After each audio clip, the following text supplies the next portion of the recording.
Thank you, Vincent. I am told the discussion aims to awaken young Africans to the many education opportunities in the continent.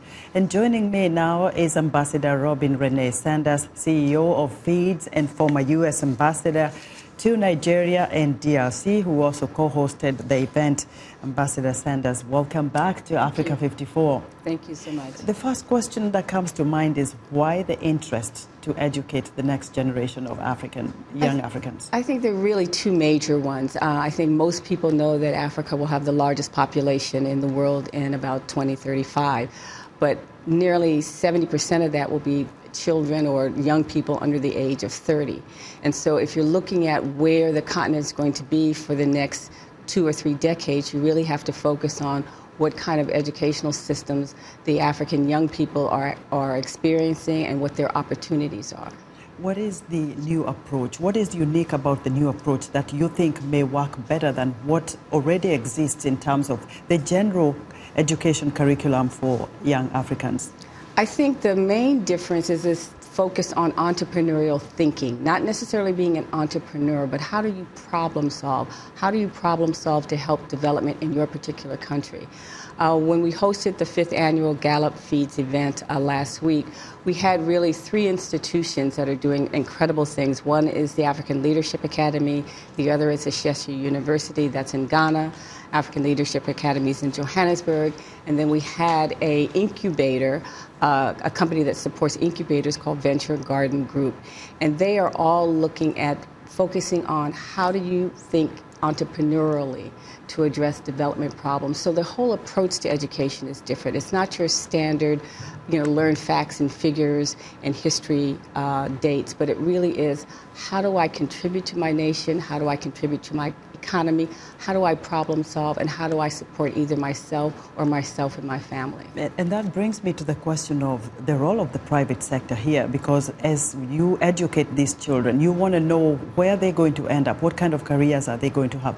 What do you see as the role of the private sector? I think that to me is kind of the old way of approaching sort of what do you do next. I never say the word employment, I say job creation, because I really believe that you have to have both. You have to have formal employment that you're talking about, but you also have to have a way for people to create opportunities for themselves. And that's where that entrepreneurship and that entrepreneurial thinking comes in.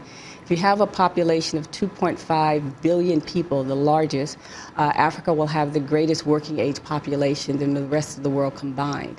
And so you're not going to have enough formal jobs for that. You have to find a way for people to create jobs for themselves.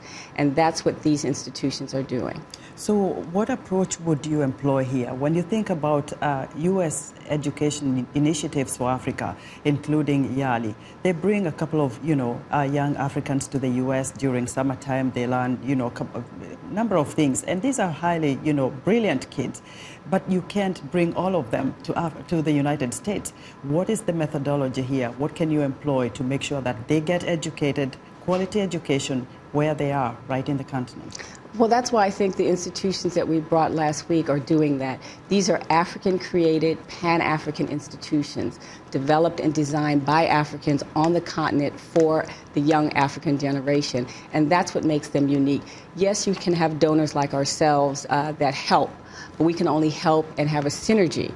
But really, it's institutions built and created by Africans that are really going to make the difference. And so you have ALA in South Africa, you've got Ashesi, you've got a number of private sector entities that are creating entrepreneurial institutions around the continent. And to me, those are more the answer than the donor assistance. Donor assistance is just a synergistic avenue to shore up what's being done on the continent. It's not the be-all to end-all, and it's not the answer for everything. It's got to come from Africans, and that's what I see happening, and that's the new approach, and that's what's different. And very briefly, how are you engaging African governments in this? I think these institutions are working very closely with their policy leaders and policy makers. Other than that, they wouldn't, be successful. And so I think there is that partnership between what the needs of the country are, what these institutions can train young people in, and that's the work skills development connection that has to be there. Ambassador Sanders, thank you. My pleasure, as always. Ambassador Robin Renee Sanders is CEO of FEEEDS and a former U.S. ambassador to Nigeria and the Democratic Republic of Congo. Vincent, back to you.